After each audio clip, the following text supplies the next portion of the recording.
નમસ્કાર ગુજરાત આજના તાજા હવામાન સમાચારની અંદર આપનું હાર્દિક સ્વાગત છે। તો તૈયાર થઈ જજો, હવે ગુજરાત રાજ્યની અંદર વાવાઝોડા સાથે વરસાદની આગાહી કરવામાં આવી રહી છે। છેલ્લા 2 દિવસથી ગુજરાત રાજ્યના ઘણા બધા જિલ્લાઓની અંદર વરસાદ વરસી રહ્યો છે। તેમાં અત્યારે સૌરાષ્ટ્ર, દક્ષિણ ગુજરાત અને મધ્ય ગુજરાતના ઘણા બધા જિલ્લાઓની અંદર 4-4 ઇંચ સુધીના વરસાદ નોંધાણા છે। અને હવે પછી ગુજરાત રાજ્યમાં આગામી 24 કલાક ભારેથી અતિભારે દર્શાવવામાં આવી રહી છે। હવામાન વિભાગે જાહેર કરેલી આગાહી પ્રમાણે અત્યારે સૌરાષ્ટ્રના 7 થી 8 જિલ્લાઓની અંદર રેડ એલર્ટ દર્શાવવામાં આવી રહ્યું છે। તો ઓરેન્જ એલર્ટ અને રેડ એલર્ટની આગાહીઓ જાણીશું આજના વિડીયોની અંદર। ગુજરાત રાજ્ય ઉપર ચોમાસાના વરસાદની શરૂઆત થઈ ગઈ છે, તો હવે પછી કયા કયા જિલ્લાઓની અંદર આજથી વરસાદ જે છે એ એમનું રૌદ્ર સ્વરૂપ દર્શાવશે તેની માહિતી, અરબ સાગરના દરિયામાં ઉત્પન્ન થયેલ લો પ્રેશર સિસ્ટમ હવે વાવાઝોડામાં પરિવર્તિત થઈ રહી છે તેની માહિતી, મધ્ય ભારતમાંથી જે સિસ્ટમ આગળ વધી રહી છે એની માહિતી અને હવામાન વિભાગ અંબાલાલ પટેલ અને પરેશભાઈ ગોસ્વામી દ્વારા ગુજરાત રાજ્ય ઉપર આગામી 5 જુલાઈના રોજ જે વાવાઝોડું સક્રિય થઈ અને આગળ વધવાનું છે તેને લઈને જે હવામાન સમાચાર આપવામાં આવ્યા છે, આ દરેક આગાહી અને દરેક સમાચાર તમને આજના વિડીયોની અંદર જણાવીશું। તો મિત્રો, દરેક હવામાન સમાચાર તમને જણાવીએ એ પહેલાં જો તમે અમારી ટોટલ માહિતી યુટ્યુબ ચેનલ પર નવા છો તો ચેનલને અત્યારે સબસ્ક્રાઈબ કરી લેજો અને નીચે આપેલ બેલ આઇકનને પણ દબી દેજો અને ખાસ કરી ગુજરાત રાજ્યના દરેક મિત્રો સુધી આજનો વિડીયો શેર કરી દેજો, કારણ કે હવે પછી આગામી 2 તારીખથી લઈને 5 તારીખ સુધી ગુજરાત રાજ્ય ઉપર ચોમાસાના વરસાદની સૌથી મોટી આગાહીઓ દર્શાવવામાં આવી રહી છે। જૂન મહિનાની અંદર વરસાદ નથી પડ્યો, એનો વરસાદનો ભાગ હવે પછી 5 દિવસની અંદર છે એ તમને જોવા મળશે। એટલે આખો જૂન મહિનો વરસાદ નથી પડ્યો, એ વરસાદ 5 દિવસની અંદર ગુજરાત રાજ્યમાં પડી જશે, તેને લઈને હવામાન વિભાગ દ્વારા આગાહી દર્શાવવામાં આવી છે। અંબાલાલ પટેલે તો કહ્યું છે કે બંગાળની ખાડીમાંથી આવેલ લો પ્રેશર સિસ્ટમ અત્યારે અસર દર્શાવી રહી છે, તો પછી અરબ સાગરના દરિયામાં પણ એક લો પ્રેશર સિસ્ટમ બની છે। આમ કુલ મળી બંને લો પ્રેશર સિસ્ટમો હવે મધ્ય ભારત તરફ પહોંચી અને ગુજરાતના જિલ્લાઓ સુધી જે છે એ વરસાદ પહોંચાડી રહી છે। આ સાથે આગામી 24 કલાક તો ગુજરાતના ઘણા બધા જિલ્લાઓની અંદર ભારેથી અતિભારે વરસાદ દર્શાવવામાં આવી રહ્યો છે, પરંતુ એ પહેલાં અત્યારે રેડ એલર્ટની જે આગાહી દર્શાવવામાં આવી રહી છે, અરબ સાગરના દરિયામાંથી આ રેડ એલર્ટ છે એ આગળ વધી રહ્યું છે। તેમાં ઘણા બધા વિસ્તારોની અંદર ચોમાસું જે છે સક્રિય થઈ ગયું છે, હવે ચોમાસાનો વરસાદ પડી રહ્યો છે।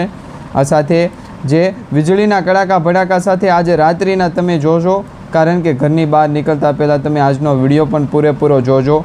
જો ઘરની બહાર નીકળવાનું હોય તો પછી ગુજરાતના સૌરાષ્ટ્ર, કચ્છ લાગુના વિસ્તારો, ઉત્તર ગુજરાતના જિલ્લાઓની અંદર તમે છે સાવચેત રહેજો, કારણ કે આજે રાત્રે રેડ એલર્ટમાં વીજળીના કડાકા ભડાકા સાથેનો વરસાદ, આ સાથે પવનની ગતિ પણ 40 કિલોમીટર પ્રતિ કલાકની ઝડપ કરતાં વધારે દર્શાવવામાં આવી રહી છે। તો આગાહી દર્શાવવામાં આવી છે ઘણા બધા જિલ્લાઓની અંદર તો કાળા ડિબાંગ વાદળો ઘેરાઈ ગયા છે, કાળા ડિબાંગ વાદળો સાથે વરસાદ પડી રહ્યો છે અને હજી પણ 24 કલાક ગુજરાત રાજ્ય ઉપર ભારેથી અતિભારે દર્શાવવામાં આવશે।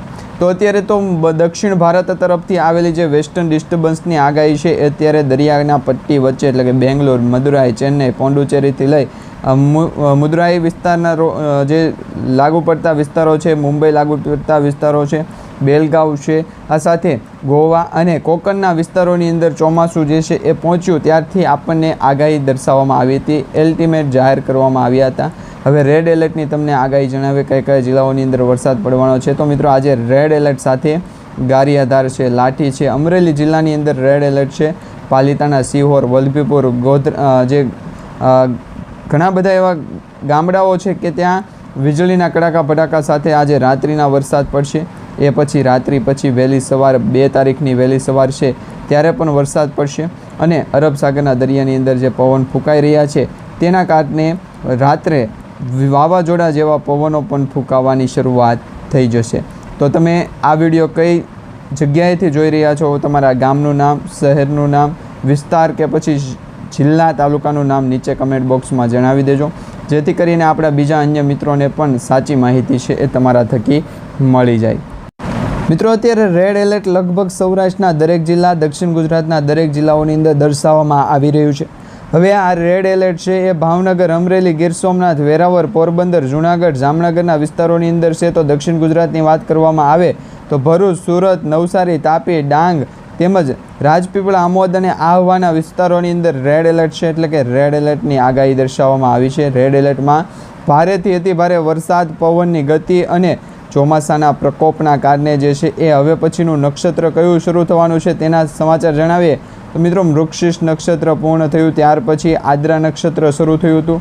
આદ્રા નક્ષત્ર પણ કોરું રહ્યું અને એ પછી હવેનું જે પુનર્વસુ નક્ષત્ર છે એ બેસવા જઈ રહ્યું છે અને 5 જુલાઈ એટલે કે ગુજરાત રાજ્યની અંદર ઘાતક સાબિત થઈ શકે છે. 5 જુલાઈના રોજ આ નવું નક્ષત્ર બેસવાનું છે અને નવા નક્ષત્રની અંદર ભારેથી અતિ ભારે પવન સાથે વરસાદ, વાવણી લાયક વરસાદ તો અત્યારે પડી ચૂક્યો છે. હવે ઘણા બધા જિલ્લાઓની અંદર વાવણી બાકી છે, તે જિલ્લામાં પણ 2 દિવસની અંદર વાવણી લાયક વરસાદ પડી જશે. આજે જે 1 તારીખથી વરસાદની શરૂઆત થઈ એ મિત્રો સતત 10 દિવસ સુધી ચાલશે, એટલે કે આ જુલાઈ મહિનાની અંદર ગુજરાતના ઘણા બધા જિલ્લાઓની અંદર આ મહિનો છે એ સારો શરૂ થતો જોવા મળી રહ્યો છે. માની લો કે આ ચોમાસાની ઋતુ છે, મોસમ વિભાગ દ્વારા આગાહી દર્શાવવામાં આવી હતી. ચોમાસાની ઋતુની અંદર ચોમાસાના વરસાદને લઈને જે આગાહીઓ કરવામાં આવી રહી છે એમાં ઘણા બધા જિલ્લાઓની અંદર તો હજી વરસાદ પડવાનો બાકી છે, જેમાં કચ્છમાં, બનાસકાંઠા, મહીસાગર લાગુના વિસ્તારોની અંદર અને ખાસ કરીને વાવ થરાદના વિસ્તારની અંદર હજી વરસાદ પડવાનો બાકી છે. પરંતુ જુલાઈ મહિનો પૂર્ણ થાય ત્યાં સુધીમાં તો આ દરેક જિલ્લાઓની અંદર વરસાદ પડી જશે. હવામાન વિભાગ દ્વારા આગાહી કરવામાં આવી હતી. આ સાથે દક્ષિણ ભારતમાંથી આવેલા વેસ્ટર્ન ડિસ્ટર્બન્સની આગાહી પણ ચોમાસાના પ્રકોપને આગળ ધપાવી રહી છે અને હજી પણ વરસાદને જે છે એ ધક્કો લાગી રહ્યો છે. આજે મિત્રો નવકાસ્ટની આગાહી હવામાન વિભાગ દ્વારા જાહેર કરવામાં આવી ત્યારે ઘણા બધા મેપ પણ છે એ આપણને દર્શાવવામાં આવી રહ્યા છે. વિવિધ મેપમાં તમે જોઈ શકો છો ગુજરાત રાજ્યનું વાતાવરણ 2 જુલાઈથી કેવું રહેશે. તો 2 જુલાઈથી દક્ષિણ ગુજરાતના જિલ્લાઓની અંદર વાતાવરણ બ્લુ એટલે કે દૂધિયા કલરનું જે દર્શાવવામાં આવી રહ્યું છે અહીંયા તમે જોઈ શકો છો. વરસાદની આગાહી છે આ દક્ષિણ ગુજરાતના જિલ્લાઓ પૂરતી જ નથી, પરંતુ સૌરાષ્ટ્રના જિલ્લાઓમાં પણ રેડ એલર્ટની જે આગાહી દર્શાવવામાં આવી રહી છે તમે જોઈ લો.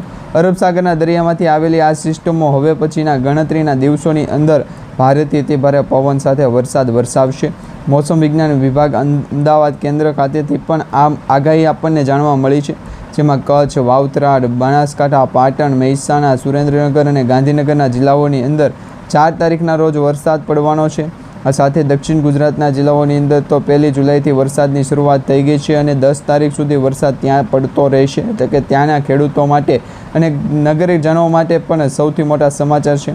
સૌરાષ્ટ્ર ઝોનની વાત કરવામાં આવે તો ભાવનગર, અમરેલીની અંદર 2 તારીખ એટલે કે ગુજરાત રાજ્યના ઘણા બધા જિલ્લાઓની અંદર ગુરુવારનો દિવસ છે ભારેથી અતિ ભારે રહેશે. તેમાં મહીસાગરના વિસ્તારો સુધી જે છે એ વાતાવરણ પહોંચશે, પરંતુ 7, 8, 9, 10 તારીખ સુધી ગુજરાતના વિવિધ જિલ્લાઓની અંદર વરસાદ છે ભૂકા બોલાવશે. તો આ સાથે અંબાલાલ પટેલે પણ આગાહી દર્શાવી છે હવે પછીના ગણતરીના દિવસો ગુજરાતના ભારેથી અતિ ભારે રહેવાની શક્યતા છે. તેમાં 7, 8 તારીખે તો ભારે પવન સાથે વરસાદ પડશે, પરંતુ તેની અસર 3 જુલાઈના રોજથી દર્શાવવામાં આવશે. 3 તારીખથી શુક્રવારથી છે એ ગુજરાતના ઘણા બધા જિલ્લાઓની અંદર વાતાવરણના પ્રકોપને છે એ વેગ મળશે, જેમાં ભરૂચ છે, નર્મદા છે, સુરત છે, તાપી છે, ડાંગ છે, નવસારી છે, રાજપીપળા, અમોદના વિસ્તાર, વાવ થરાદના જે ઉત્તર ગુજરાતના જિલ્લાઓ છે તેની અંદર પણ ચોમાસું છે એ સક્રિય થઈ ગયું છે, એટલે કે વરસાદ પડવાની શરૂઆત થઈ ગઈ છે. હવે આ ચોમાસું છે એ મિત્રો કેટલા દિવસ સુધી આગળ વધશે અને કેટલા દિવસ સુધી ગુજરાતના ઘણા બધા જિલ્લાઓની અંદર જે પૂર જેવી પરિસ્થિતિ સર્જાશે તેની પણ આગાહી તમને જણાવી. તો ચોમાસું તો અત્યારે ભારે પવન સાથે વરસાદની આગાહી સાથે આગળ વધી રહ્યું છે, પરંતુ 3 તારીખના રોજ તમને જણાવીએ તો સૌરાષ્ટ્ર ઝોનની અંદર વરસાદનો વિસ્તાર છે વધશે. પોરબંદર, જૂનાગઢ, ગીર સોમનાથ સાથે દીવ, વેરાવળ અને રાજકોટ, મોરબી અને અમરેલીના જિલ્લાઓ, ભાવનગરના જિલ્લાઓની અંદર વરસાદ પડશે.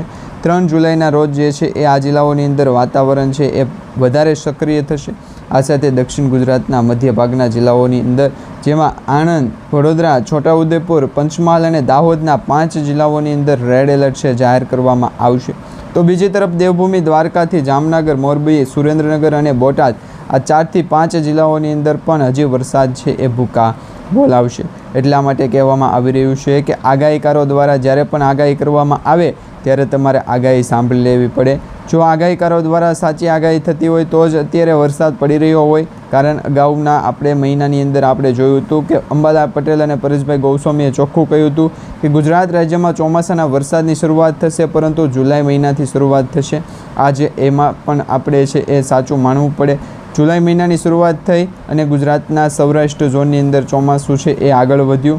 વરસાદ પડવાની શરૂઆત થઈ ગઈ અને હવે પછી ગણતરીના દિવસોની અંદર છે એ વાવ, થરાદ, બનાસકાંઠા, સાબરકાંઠા, પાટણ, મહેસાણા સુધી ચોમાસું પહોંચી જશે. કચ્છ લાગુના વિસ્તારની અંદર પણ ચોમાસું પહોંચી જશે, પરંતુ હજી ચોમાસાના વરસાદની પ્રી મોન્સૂનની એક્ટિવિટી પૂર્ણ તરફ થવા જઈ રહી છે અને નવું નક્ષત્ર જે પુનર્વસુ નક્ષત્ર 5 જુલાઈથી બેસશે તેના પણ તમને હવામાન સમાચાર આપણી આ યુટ્યુબ ચેનલના માધ્યમથી મળી જશે.